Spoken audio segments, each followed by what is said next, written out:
Why hello everybody, and welcome back to the first video of the year. It's going to be a very exciting greenhouse tour and a very exciting experiment with some 60-plus-year-old yellow meat watermelon seeds. Let's get into it, see what's up in this greenhouse here. Just a little 6x8 greenhouse I got from Harbor Freight. Pretty nice, fairly easy to set up, not too crazy. Keeps the heat pretty good at this time though. And then I got an additional greenhouse inside of the greenhouse for my warm weather crops. This year we're going big in the greenhouse. I'm trying to maximize it. Today we're really filling it up. So far we've got lots of trays and other stuff in here. Let's just start over here and move it around. Over here, pretty exciting stuff. My buddy Ethan is really cool at trying out growing fig cuttings and avocados from the pit. So you can see right there, that's an avocado pit that he's growing. And so we got some avocados and figs here. Some of the figs are for me. We have a couple trays of his, just with a couple kale and various things he's growing. Close the greenhouse here. Down here, really amazing. We got these trays, and Ethan got me some of the stronger bootstrap farmer ones that come with these much stronger trays. But these Jiffy ones you just find at like your local hardware store, they're a little weaker, you know. They're falling apart after 3 years. A lot of people are only able to use them for 2 years. But something amazing I got going here, since I bottom water, these roots are gigantic this year. This is the chamomile. I went big on chamomile this year. We got chamomile, we got chamomile. We got a little more chamomile back there, but went big on all the herbs. Got lots of basil, lots of borage, lots of parsley. We got giant sunflowers, mammoth sunflowers growing. Lots of those this year. I wanted them. Got nasturtium growing. Not sure if you guys are familiar, but you should get familiar. It's an awesome vining flower. It'll vine all over the place. Little orange flowers, but completely edible and have a little spiciness and sweetness depending on what part of the plant you're eating. Lots of calendula that I'm growing this year. Got some of the strawberry blonde variety there and just a mixed variety here. Love calendula. It's a good flower for your skin, but it's also beautiful. And then the only non-edible thing I'm growing this year are these zinnias, but they make gorgeous flowers that continually bloom all summer long. They grow like 4 or 5 feet tall. Just amazing. Lots of bunching onions here. They're the Heshiko bunching onions from Baker Creek Heirloom Seeds, which most of my seeds are. And then probably the best tray going on here is 2 different types of leafy mustard, and it is doing just gorgeous. They're gonna get planted out this week. Yeah, I got a whole tray of bulbing onions that just haven't sprouted yet, so I'm gonna replace it with something else. Got a tray of asparagus this year. Then let's come, oh yeah, I can't forget about this tray of artichoke here. I'm filling the place up with artichokes this year. Got a few out in the garden that I'll be showing you guys that have survived the winter and got some artichokes to eat last year, but we're gonna pack it in. That's 72 cell trays, and we'll probably narrow it down to like 50 of them, keep the weakest ones out. Back here, some more figs of Ethan's, and they're in these 5-gallon buckets and doing just amazing in this greenhouse. They're just loving it. They have dark, vibrant leaves. Very fresh, good growth, and those are from cutting. Just amazing. Inside of here, my additional greenhouse is where I got my LED grow lights. That's the purple glow you'll see here. And inside of here is where I keep the really warm preference stuff. Up top here is all peppers. I'm doing a heavier ratio of sweet peppers this year. Last year I did mostly hot peppers, but just started to sprout. Got some paprikas joining the world. Welcome to the planet, 2022 paprikas. Haven't seen any others sprouting yet. But you can see that the soil is actually steaming in here, which is good. Make sure that it gets warm, but also got to make sure that it stays moist. Don't want to fry those seeds. Down here, and the reason I'm using the grow lights, things will start to get really leggy without it trying to grow, which means they'll get really tall without bushy, dense growth. And this is all tomatoes here. Except for on the edge here, we have some basil, some dark opal basil, and some Newnham basil. But the rest, yeah, all beautiful tomatoes. Got lots of my favorite varieties. I narrowed it down a little bit, but we still have like 16 varieties or so this year. But lots more of certain varieties. And then in a few weeks, I will actually be planting another round of just determinate style tomatoes like a Roma or a San Marzano that will produce all their crop at once rather than these indeterminate types that just continue going until the weather kills them off, but they do less at a time.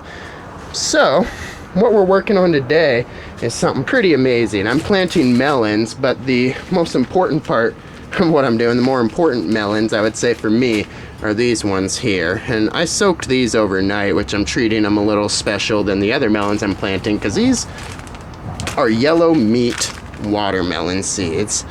And this package, for all of you that don't know, my family on my dad's side owns some old family property over in Lake Chelan, about 3 hours away from me.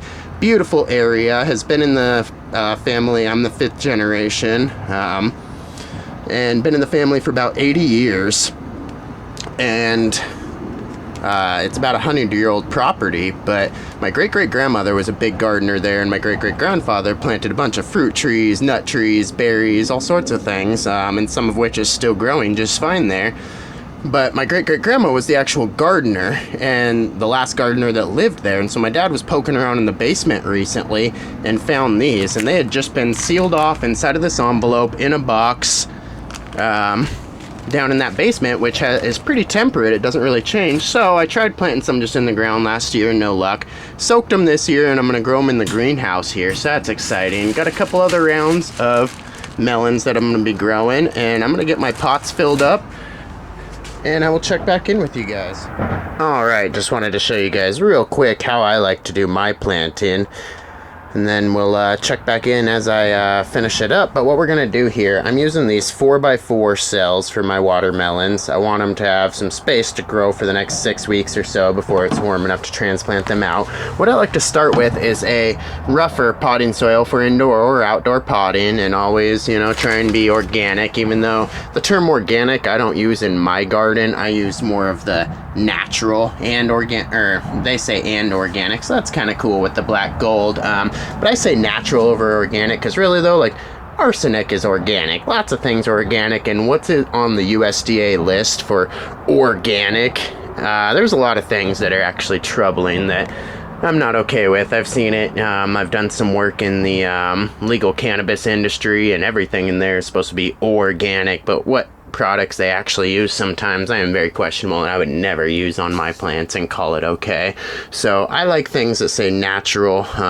Organic is mostly a matter of jumping through hoops and paying for the right to call yourself that. So realistically, I would never call myself organic or try and jump through those hoops. I'll just explain to people the actual natural process I use with my composting and manures and wood ash. But just for growing in the greenhouse, I haven't got to the point yet where I'm producing enough compost to do all my pots and trays and all that with it. So for now, I'm still using the potting mix. In a feature soon, I'll show you guys my compost system, and I am getting to a pretty good level, and I'll be building that up more by potentially asking some neighbors to take their landscape debris as well. But so what I like to do is I start with this rougher stuff, and I take my pot and I get it filled up with that most of the way first, say about to where there's just an inch or so more that I'm gonna fill up. All right, so I got it to about there.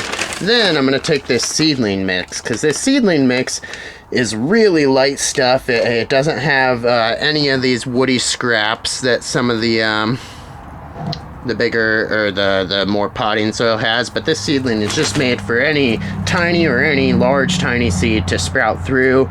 It has some good stuff that helps in germination. Usually it has some yucca extract, it has guano, a few like powerful nutrients, kelp and things like that that help with a plant's micronutrients and trace minerals for that beginning stage. And they're just such a light mix that it allows those fragile early roots to spread out. And almost all these mixes will have perlite in it, which just helps with drainage. So I'm gonna put this mix on top. Okay, a little bit too much. I'm a little overzealous, a little excited about these watermelons. Alright, so that leaves me just enough space there. that I can still water without it overflowing or anything like that. Now what I'm going to do, and I'm going to go back and do this with all the pots I have available. As you guys can see, I have this top rack space available here to where I don't like putting trays on the top because it blocks light, but I built these extra racks really quick out of scrap wood and some racks that I'd saved from a freezer that went out of my parents last year, and literally just screwed and zip tied them together real quick. But they're way more convenient than these silver Home Depot racks I built, because really I don't use this middle rack, and the top and bottom are too close to where if I put trays on the top it'll shade out the bottom. But so I'm just putting pots on the top. That's what I'll be doing, filling up the rest of the space. So I have about 16 pots that I can add to here that will be all melons. So I'm going to take my little dibber here. They make dibber tools, but this is just my magnet tool and it works conveniently. And that's what I do to do my seed. So I think with these pots, I think what I'll do is I'm actually going to do 2 holes and put 2 of the watermelon in each of them, and then pick the stronger one, or I might just let both of them grow and see how that is. Because in the wild, realistically, if a melon falls, it's going to have all those seeds in one place, so they'll outcompete each other, or they'll compete against each other, and the winner will prevail. And it may just be that I may have to be the adaptation, the change for them and decide who it's going to be, but for now, I'm going to let 2 grow in each pot so that I have the room. So I'm going to go ahead and get all these little pots over here filled up, and then I'll check back in with you guys as far as how I go with the next step.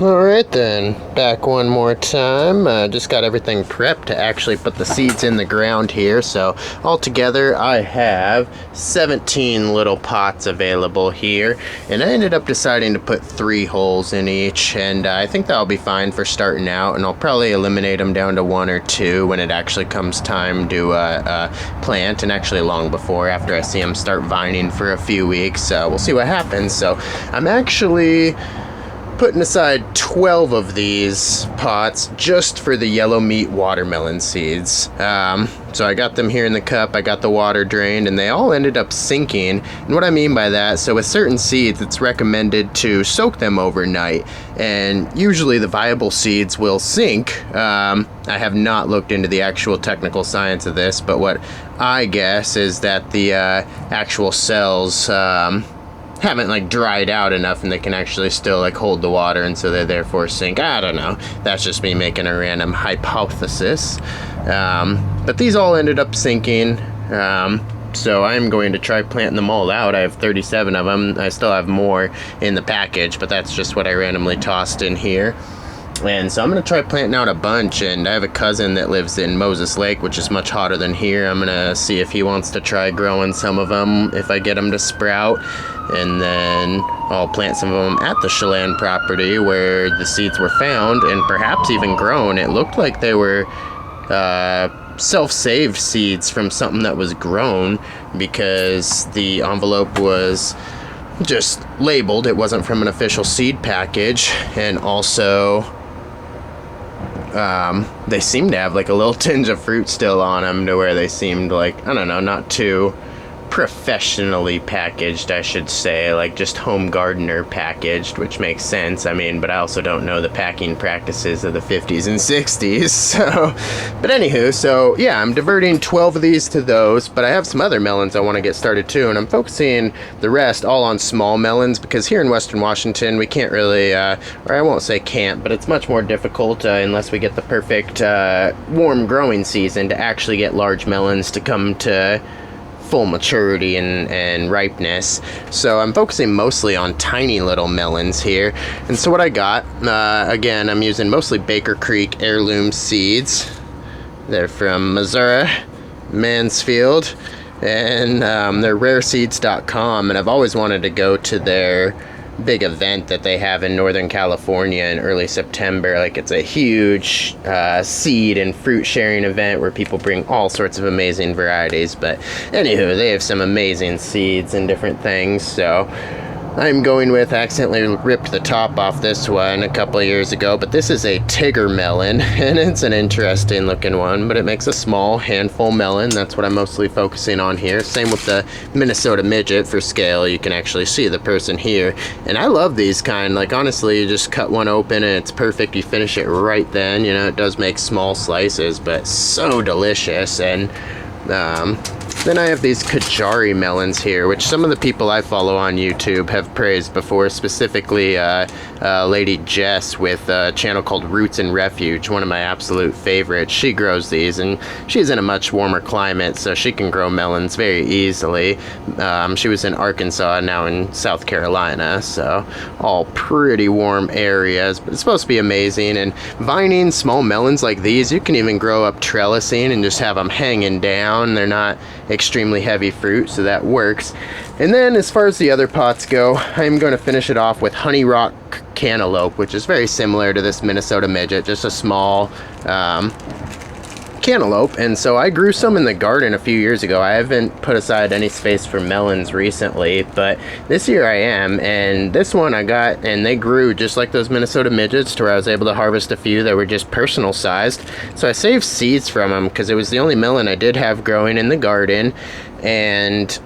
But I think sometimes certain melons like cantaloupe can have some cross-pollination with certain squash. Don't quote me on that. I haven't looked into that in quite a while, the genetics of melons. But so I have the seeds that it originally came from, the Honey Rock melon seeds, and it's from this whole package that my parents had, but they weren't keeping in a very good area, just in the garage in an unsealed box. So I took over the handling of those seeds and have grown a lot of them. And when I grew these in like 2018 or 19, I believe, they came out well and they germinated pretty well. And so I'm going to try some from the original package, and then I'm going to try a pot from what I saved. So yeah, I will check back in with you guys once everything's growing. This wraps up my little seed sharing and greenhouse sharing tour. You know, I'm just gonna pop all the seeds into here. They're all about a inch deep or so, maybe a little less, and then once it's all covered, then I'll take them outside and water them. But I really hope to be able to show you guys some melons sprouting here shortly. Hope you're all having a great day, and hope everyone's doing some planting, adding to this beautiful world. Goodbye.